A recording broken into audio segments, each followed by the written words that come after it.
Hello, welcome to the Purple Planet, where we help you drift into dreamland with the timeless and historical tales of queens, empresses, priestesses, and warriors from across the ages. In the tapestry of East Asian history, the Korean peninsula in the 6th and 7th centuries stood as a land of both enduring tradition and tumultuous change. This was the era of the three kingdoms, Silla, Baekje, and Goguryeo, locked in a ceaseless struggle for supremacy over the rugged terrain and fertile valleys that stretched from the Yellow Sea to the East Sea. Each kingdom bore its own distinct culture and political structure, yet all were united by a shared heritage and the pressures of survival against both internal strife and external threats.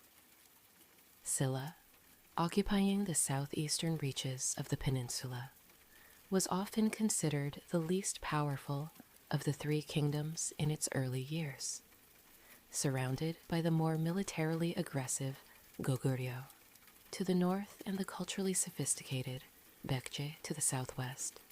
Silla faced existential challenges that shaped its political and social fabric. Yet it was during this precarious time that Silla began to ascend, aided by evolving diplomatic ties with the emergent Tang dynasty of China and the growing influence of Buddhism within its borders. Buddhism had arrived in Korea centuries earlier, but by the 7th century had become both a spiritual anchor and a political instrument.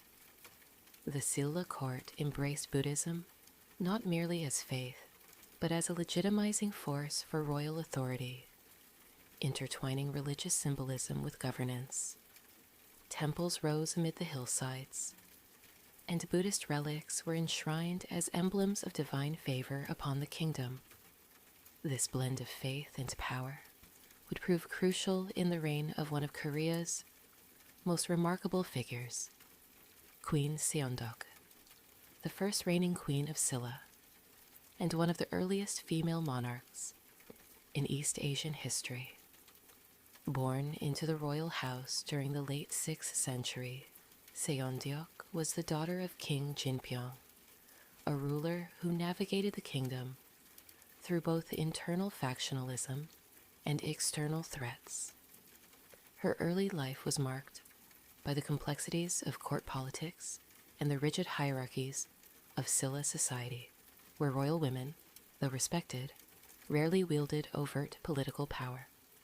The path that led Seondeok to ascend the throne defied convention and expectation. In a male-dominated world, her rise was nothing short of extraordinary. From a young age, Seondeok exhibited a keen intellect and a profound understanding of both the spiritual and temporal realms. Her education was comprehensive, encompassing the classics, history, astronomy, and Buddhist teachings. As a princess, her role was traditionally circumscribed, yet she transcended these limitations through her wisdom and strategic acumen. The kingdom's need for a capable ruler, amid brewing conflicts and political intrigue, created an opening for her unprecedented rule. Her accession in 632 CE marked a watershed moment not only for Silla, but for the broader region. It challenged entrenched gender norms and signaled a new chapter in the consolidation of royal authority. Throughout her 15-year reign, Queen Seondeok confronted aristocratic resistance, navigated treacherous military confrontations, and fostered alliances that would alter the course of Korean history. Her patronage of Buddhism deepened, and she commissioned monumental projects such as the Cheomseongdae Observatory, an enduring testament to her visionary leadership and the kingdom's scientific advancement. Yet her reign was not without turmoil. the patriarchal opposition she faced, the ever-present threat from rival kingdoms, and internal dissent culminated in rebellion near the end of her life. Still, Seondeok's legacy endured, laying the groundwork for future rulers and the eventual unification of the Korean peninsula under Silla's banner. This narrative seeks to explore the life and reign of Queen Seondeok in its full complexity, her political strategies, cultural contributions, and the myths that surround her. It aims to illuminate how a queen, through quiet strength and sagacity, became a symbol of endurance and enlightened rule in a turbulent age. Seondeok's birth into the royal family was both a personal blessing and a political anomaly. The daughter of King Jinpyong and Queen Maya, her arrival was eagerly anticipated, yet shadowed by uncertainty. In the patriarchal society of Silla, succession traditionally favored male heirs. The absence of a surviving prince complicated the royal lineage and sowed seeds of tension among the aristocracy, which prized male leadership. From the earliest days, Seondeok was immersed in an environment charged with both expectation and constraint. The royal court was a nexus of power, ritual, and factional intrigue. Women of the royal family were often relegated to roles that emphasized marriage alliances and ceremonial duties. Yet Seondeok's upbringing was distinct. King Jinpyong, recognizing her exceptional intellect and the precariousness of the dynasty's future, ensured she received a rigorous education. Tutors versed in Confucian classics, Buddhist doctrine, and the natural sciences instructed her, nurturing a mind attuned to both tradition and innovation. This education was not merely academic. It prepared Seondeok for the multifaceted demands of rulership, scholarship to legitimize authority, religious knowledge to wield spiritual influence, and an understanding of celestial phenomena that informed agricultural cycles and political symbolism.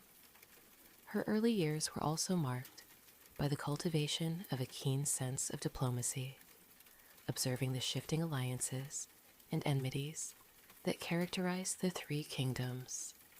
The status of royal women in Silla was complex. While they seldom ruled outright, women could wield substantial, behind-the-scenes influence as queens consort, regents, or spiritual figures. Seondeok's mother, Queen Maya, was a respected figure who likely contributed to her daughter's grounding in the religious and cultural ethos of the kingdom. This maternal lineage reinforced Seondeok's claim to the throne and underscored the intertwining of bloodline and divine right. Seondeok's rise to power was precipitated by a confluence of dynastic necessity and political pragmatism. With no male heir deemed suitable or surviving, and the kingdom vulnerable to external threats, the court reluctantly turned to the princess. Her accession in 632 CE was met with both awe and apprehension. For many aristocrats, a female ruler was an aberration, a challenge to the established order. Yet for others, she represented hope, a leader capable of unifying the fractious nobility and steering Silla through perilous times. The early years of her reign were a delicate balancing act. She had to assert her authority without alienating powerful factions, maintain the kingdom's fragile alliances, and confront the looming threats from Baekje and Goguryeo. Throughout, Seondeok demonstrated a remarkable blend of prudence and resolve, qualities that would define her legacy and set a precedent for future female sovereigns in Korea. her reign would come to be remembered not only for its political and military endeavors, but for its cultural and scientific achievements. The queen's patronage of Buddhism reinforced her image as a divinely sanctioned monarch, while her commissioning of the Cheomseongdae Observatory symbolized a forward-looking vision rooted in knowledge and cosmic order. These accomplishments reflected a ruler who was as much a scholar and mystic as a politician and general. In the chapters that follow, we will explore the contours of Seondeok's reign, the challenges she faced, the strategies she employed, the alliances she forged, and the myths that enshrouded her rule. Through this exploration, the portrait of a queen emerges, a figure of quiet power, profound wisdom, and enduring influence in the annals of Korean history. As Queen Seondeok assumed the throne in 632 CE, the political landscape she inherited was fraught with complexity. The Silla kingdom, though strategically positioned and culturally vibrant, was still wrestling with entrenched aristocratic factions that vied for influence within the court. The Silla nobility, organized into powerful clans, known as the bone rank system, had long exercised considerable autonomy and authority.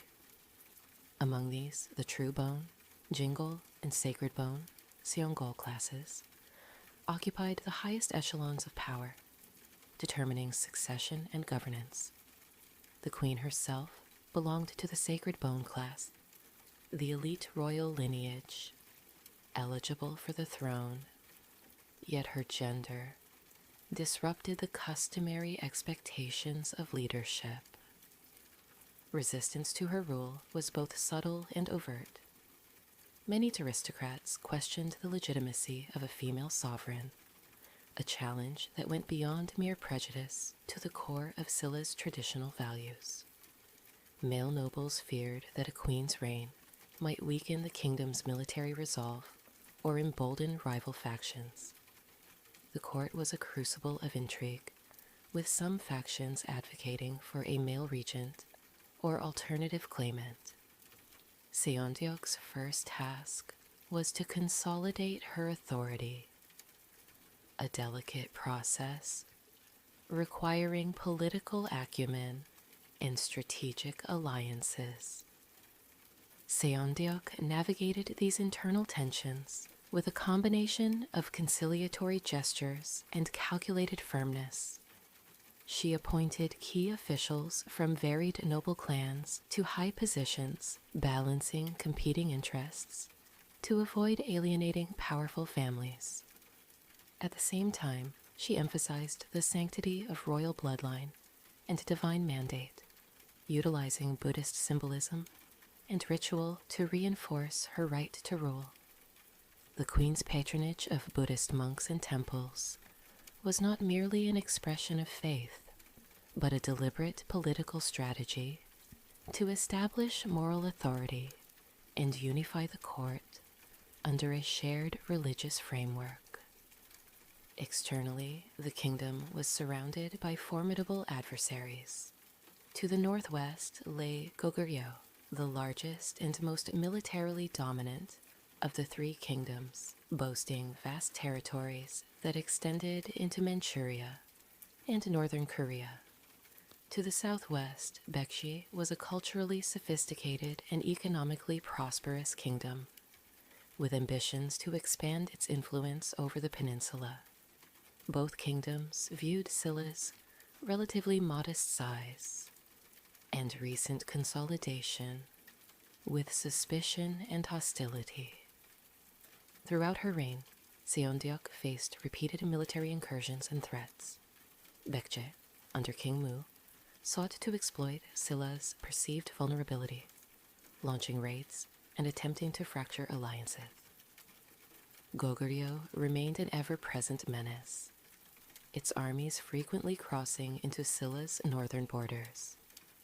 The queen's challenge was to defend her realm against these external pressures while maintaining internal cohesion.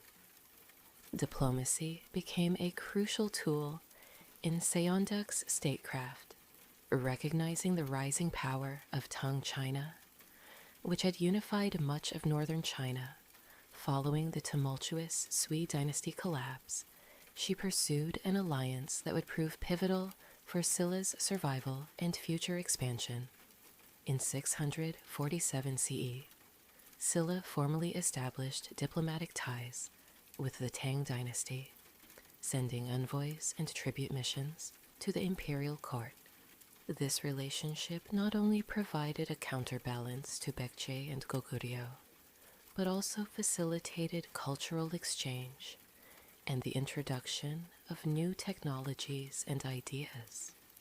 Queen Seondeok's diplomacy was marked by shrewdness and adaptability. She understood the importance of presenting Silla as a worthy and stable partner to Tang, emphasizing the kingdom's commitment to Buddhism and Confucian governance principles. These overtures were met with favor in Chang'an, the Tang capital, where the court was eager to cultivate alliances that would secure its eastern frontiers and extend its influence into Korea. The Queen's military strategy combined defensive fortifications with targeted offensive actions. Silla's army, though smaller than its rivals, was disciplined and benefited from the Queen's support of technological innovations and tactical reforms. She commissioned the construction of fortresses and the strengthening of border defenses, particularly in the northern and western regions, vulnerable to Goguryeo incursions. One notable episode during her reign involved the defense of the fortress of Gyeongju, the Silla capital, when Baekje forces launched a surprise attack aiming to destabilize the kingdom's heartland. Seondeok personally oversaw the mobilization of troops and the coordination of defensive measures. Her presence inspired soldiers and reinforced the perception of her as a hands-on leader, deeply invested in the survival of her realm. Amid these military and political challenges, Seondeok's reign was distinguished by an extraordinary commitment to Buddhism. She viewed the religion as a source of spiritual solace and a framework for ethical governance. Temples such as Hwangryongsa were expanded and richly endowed under her patronage, becoming centers not only of worship, but of learning and cultural production. The Queen invited eminent monks from both Korea and China to her court, fostering a vibrant exchange of religious ideas. Buddhist symbolism permeated the Queen's public image. She commissioned statues of the Buddha and Bodhisattvas, and Buddhist rituals were integrated into state ceremonies. This religious patronage served a dual purpose. It reinforced her legitimacy by associating her reign with divine favor, and it helped unify a kingdom fractured by class divisions and political rivalries under a common spiritual identity. Perhaps the most enduring symbol of Queen Seondeok's reign is the Cheomseongdae Observatory, constructed in the early 7th century near Gyeongju. This stone structure, the oldest surviving astronomical observatory in East Asia, reflected the Queen's profound interest in astronomy and the sciences. Its cylindrical form, composed of precisely placed stones, was not only a technical marvel, but also rich with symbolic meaning. Cheomseongdae was designed to observe celestial phenomena, which were believed to influence agricultural cycles, military fortunes, and political legitimacy. The 27 layers of stone corresponded to the lunar calendar, and the window positioned in the structure allowed for careful tracking of the stars. This astronomical knowledge was integral to governance, as the Queen and her advisors interpreted the heavens to guide decisions and affirm the kingdom's harmony with cosmic order. The construction of Cheomseongdae underscored Seondeok's role as a ruler who combined spiritual insight with scientific inquiry. It was an architectural embodiment of her vision for Silla, a kingdom aligned with both celestial rhythms and earthly governance. In an era when such scientific endeavors were rare, especially under female leadership, the observatory stands as a testament to her intellect and progressive outlook. Beyond astronomy and religion, Seondeok implemented administrative reforms aimed at strengthening royal authority. She worked to centralize power by curbing the influence of fractious noble clans, promoting meritocratic appointments, and enhancing bureaucratic efficiency. These efforts laid the groundwork for the eventual unification of the Korean peninsula under Silla's rule, accomplished in the decades following her death. Her reign also saw advancements in arts and culture, with court poets and artisans flourishing under royal patronage. The Queen's support of cultural endeavors helped define a distinct Silla identity, blending indigenous traditions with Buddhist and Chinese influences. Despite her achievements, Seondeok's reign was not without controversy and opposition. Near the end of her life, the kingdom was rocked by a rebellion led by a noble named Bidam. This uprising, fueled by lingering patriarchal resentment and political grievances, posed a grave threat to the queen's rule. Bidam and his followers challenged Seondeok's authority, rallying those dissatisfied with her policies and her unprecedented position as a female monarch. The rebellion was swiftly and decisively suppressed, demonstrating the queen's enduring control over the kingdom's military and political apparatus. Bidam was executed, and his supporters were purged, reinforcing royal dominance. This episode, while unsettling, solidified Seondeok's legacy as a ruler who overcame both internal dissent and external threats through resilience and strategic governance. Queen Seondeok passed away in 647 CE, leaving behind a kingdom transformed by her vision and leadership. Her reign was a turning point in Korean history, a period when the barriers of gender and tradition were challenged, and a new model of enlightened rulership emerged. She was succeeded by Queen Seondeok, another female monarch who continued the path of consolidation and cultural flourishing. Seondeok's legacy endures in Korean memory and history as a symbol of wisdom, strength, and spiritual depth.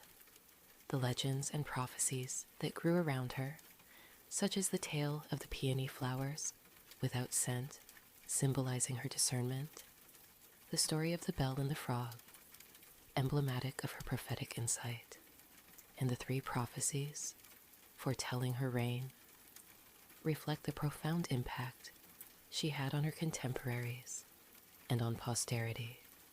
In the centuries since her rule, Queen Seondeok has been celebrated not merely as a rare female sovereign in a male-dominated era, but as a ruler whose intellect, faith, and resolve shaped the destiny of a kingdom. Her contributions to political centralization, cultural development, and scientific inquiry mark her as one of the great monarchs of East Asia's early medieval period. The story of Queen Seondeok is thus not only a historical account, but a meditation on leadership in times of crisis, a testament to how vision and virtue can transcend the strictures of tradition and forge a legacy that inspires across generations. Throughout her reign, Queen Seondeok was not only a political and spiritual leader, but also a figure around whom legend and myth gradually coalesced. These stories, passed down through generations, served to magnify her wisdom, foresight, and the sacred nature of her rule. They reveal much about the cultural imagination of Silla society and how her contemporaries sought to understand the unprecedented phenomenon of a female monarch. One of the most enduring legends is that of the peony flowers with no fragrance. According to the tale, the queen once ordered her attendants to gather the most exquisite peonies from the royal gardens and bring them before her. When they arrived, she noted that while the flowers were visually stunning, they carried no scent. Observing this anomaly, she interpreted it as a metaphor for appearances that conceal deeper truths, a lesson in discernment and intuition. This story came to symbolize Seondeok's ability to perceive beyond surface impressions, to judge character and circumstance with subtlety and depth. The peony, traditionally a symbol of wealth and nobility, here became a reminder that true wisdom lay not in outward splendor, but in quiet insight. Another famous tale is that of the bell and the frog, which exemplifies the queen's prophetic understanding of omens and symbols. It is said that a large bronze bell, newly cast for a temple, was mysteriously lost one night. The queen, upon hearing this, summoned her advisors and declared that the bell had been swallowed by a frog. Though seemingly fantastical, this prophecy was understood as a metaphor for hidden dangers undermining the kingdom's stability. Indeed, shortly after, a rebellion erupted, confirming her intuition. The story emphasizes her reputed ability to foresee political upheaval and act decisively to safeguard her realm. Seondeok's reign was also framed by the prophecy of the three great predictions, which were said to have been made by Buddhist monks and seers foretelling the course of her rule. The first prophecy spoke of a queen who would ascend the throne despite the objections of the nobility and to bring peace to the land. The second foretold that she would foster great cultural and scientific advancements, ushering in a golden age for Silla. The final prophecy warned of a grave internal threat that would test her resolve, but ultimately fail, ensuring the kingdom's survival and prosperity. Each of these prophecies was believed to have come true, reinforcing the sacred aura that enveloped her reign and providing a spiritual framework that legitimized her unprecedented position. These legends were more than mere stories. They functioned as instruments of political theology and cultural identity. They helped the people of Silla reconcile the novelty of female sovereignty with traditional values by casting Seondeok's rule as divinely ordained and inherently wise. The queen herself likely understood the power of such narratives, encouraging their propagation through patronage of Buddhist institutions and the commissioning of art and literature that celebrated her reign. Beyond the legends, Seondeok's legacy is most palpably felt in the realms of governance and cultural development. Her reforms strengthened the central authority of the monarch, gradually diminishing the fractious power of the noble clans. By promoting officials based on merit and loyalty, rather than solely on birthright, she laid the foundation for a more cohesive and effective bureaucracy. These administrative changes were crucial in preparing Silla for the eventual unification of the Korean peninsula, achieved under her successors, but rooted in the structures she helped establish. Culturally, Seondeok's reign was a flourishing period for Buddhism and the arts. The temples she supported became hubs of learning where monks translated sutras, studied medicine, and engaged in scientific inquiry. The Cheomseongdae Observatory, in particular, symbolized the synthesis of spiritual and empirical knowledge, reflecting a worldview that saw cosmic order as inseparable from earthly governance. Her reign also set a precedent for female rulership in Korea. Following her death, Queen Seondeok ascended the throne, continuing the legacy of strong female leadership.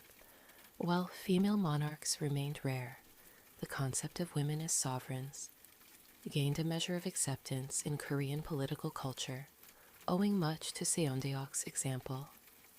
This contrasts sharply with many contemporary societies in East Asia and beyond, where female rulers were often regarded as anomalies or usurpers. Comparatively, when looking at female rulers globally during or near Seondeok's era, her reign holds a unique position. In China, for example, the Tang dynasty had yet to see an empress wielding comparable power, though Empress Wu Zetian would rise to prominence a century later. In Europe, female monarchs were similarly scarce and often faced severe opposition. Seondeok's ability to maintain authority, enact reforms, and leave a lasting cultural imprint places her among the more remarkable female rulers of the early medieval world. Her story also invites reflection on the ways gender and power intersect in history. Seondeok's reign challenges assumptions about the limitations imposed by patriarchal systems, demonstrating that exceptional individuals could transcend societal norms through intelligence, spiritual authority, and political skill. Yet, the resistance she faced and the rebellions she suppressed reveal the persistence of gendered barriers and the precariousness of her position. In sum, Queen Seondeok's life and reign encapsulate the complexities of leadership in a time of transformation. She was a monarch who bridged worlds, the spiritual and the temporal, the traditional and the innovative, the masculine expectations of rulership, and the feminine qualities of intuition and compassion. Her legacy, enshrined in stone, legend, and historical record, continues to inspire and provoke admiration. As we reflect on her reign, it becomes clear that Queen Seondeok was not merely a ruler of her time, but a visionary whose influence extended far beyond the borders of Silla and the constraints of her era. Through her wisdom and strength, she carved a path that reshaped Korean history and left an indelible mark on the narrative of female sovereignty in East Asia. To fully appreciate the significance of Queen Seondeok's reign, one must first understand the world in which she lived, a world shaped by the rhythms of agrarian life, the hierarchies of an ancient society, and the complex interplay of tradition and change. The 6th and 7th centuries on the Korean peninsula were a time when the foundations of culture, politics, and religion were continually being forged and reforged amid the pressures of both internal dynamics and external threats. The daily life of a Silla subject varied greatly depending on social status, geography, and occupation, but certain common threads ran through the fabric of society. At the base of the social pyramid were the peasants, who constituted the vast majority of the population. Their lives were governed by the cycles of agriculture, planting, tending, and harvesting rice and other crops in the fertile river valleys that sustained the kingdom. The peasant worked the land under the authority of local aristocrats. delivering taxes and labor that supported the higher echelons of society. Life for these farmers was arduous and uncertain, subject to the whims of weather and the demands of the ruling class. Yet, their labor was the backbone of Silla's economy, providing the food and resources essential for the kingdom's survival and prosperity. Villages were tight-knit communities, where traditions and folklore were passed down orally, and where Buddhist practices gradually took root alongside older shamanistic rituals. Above the peasantry stood the aristocracy, organized through the rigid bone rank system unique to Silla. This hereditary system dictated one's social status, political rights, and even clothing and residence. The sacred bone and true bone ranks represented the highest strata from which kings, queens, and high officials were drawn. These elites lived lives of relative luxury, enjoying privileges in land ownership, education, and political influence. For the royal family and nobility, life was a blend of ceremonial grandeur, political maneuvering, and cultural cultivation. The palace at Gyeongju was a center of power and culture, its halls echoing with the sounds of court officials, scholars, and artists. Royal women, though often confined by patriarchal customs, played crucial roles in diplomacy and religion, as exemplified by Queen Seondeok herself. Education for the aristocracy emphasized Confucian classics, Buddhist teachings, poetry, and the sciences. The queen's own upbringing reflected this blend of intellectual rigor and spiritual devotion. Literacy was a mark of elite status, and the use of Chinese characters for administration and documentation linked Silla to the broader East Asian cultural sphere. Religion permeated all levels of life. Buddhism, which had arrived in Korea in earlier centuries, was becoming increasingly influential. Monasteries dotted the landscape, serving as centers not only of worship, but also of education, medicine, and artistic production. Temples like Hwangryongsa were architectural marvels and symbols of the kingdom's piety and cultural sophistication. Yet older shamanistic beliefs persisted, especially in rural areas, creating a layered spiritual landscape where rituals for health, harvest, and protection coexisted. Trade and craftsmanship flourished during this period. Artisans specialized in pottery, metalwork, textiles, and jewelry, producing goods that ranged from utilitarian to exquisite. The spread of Buddhism inspired new artistic motifs, including intricate sculptures, paintings, and pagodas. Trade routes connected Silla to China, Japan, and other parts of East Asia, facilitating the exchange of goods, ideas, and technologies. Military life was another defining aspect of the era. Soldiers were drawn from the noble classes and trained in horseback riding, archery, and swordsmanship. Fortresses guarded strategic passes and borders, and the constant threat of conflict shaped both the political climate and the daily realities of many citizens.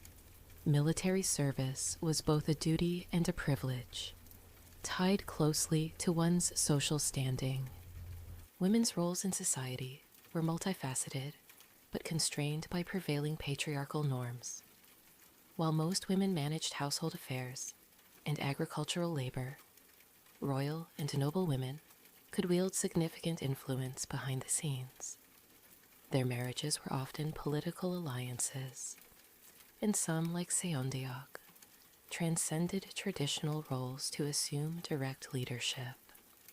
The arts and literature blossomed in this milieu. Poetry celebrated nature, spirituality, and courtly life, while music and dance enlivened religious ceremonies and royal festivities. The intellectual currents of Confucianism and Buddhism inspired philosophical reflection and ethical discourse within the court and monastic communities. In sum, the world Queen Seondeok inhabited was one of dynamic interplay between continuity and change. It was a society rooted in ancient customs, yet open to new influences, marked by social stratification, but animated by vibrant cultural and spiritual life. Understanding this context illuminates the challenges and achievements of her reign and enriches appreciation for her remarkable legacy.